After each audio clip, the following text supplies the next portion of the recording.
मुफ्ती साहब आज़ान का पहिरियां जेकॾहिं दुरूद पढ़ण बिदत आ त पोइ फूको ॾियण भी बिदत आ, इनखे बिदत छो नथा चओ?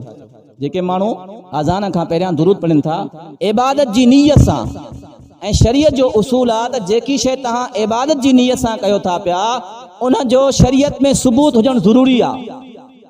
उहा शइ शरीयत में साबित हुजे, या त उन जो हुकुम कुरान में हुजे, या नबी साईं जे फरमान में हुजे, या सहाबा जी जिंदगी में हुजे।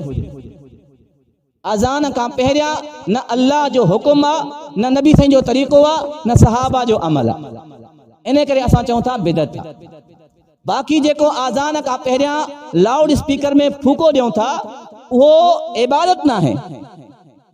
बग़ैर फूके जे अज़ान जो तॾहिं भी अज़ान थी वेंदी। अज़ान का पहिरियां फूको ॾियणु इबादत ना है। इहो हिकिड़ो स्पीकर के चेक करण जे लाइ त हले थो या नथो हले। इबादत जी सहूलत पखो छा है? इबादत ना है, इबादत जी सहूलत आ। मस्जिद के सोने नमूने सां तामीर करण, कालीन विछाइण, फॉर्म विछाइण, इहो इबादत ना है, इबादत जी सहूलत आ। पर जेको दुरूद पढ़ियो वेंदो आहे इनखे शरीयत समझी पढ़ियो वेंदो आहे। असां इन करे चऊं था इहा बिदत आ, छो त शरीयत मां साबित ना है। अल्लाह साईं सम्झण जी तौफ़ीक़।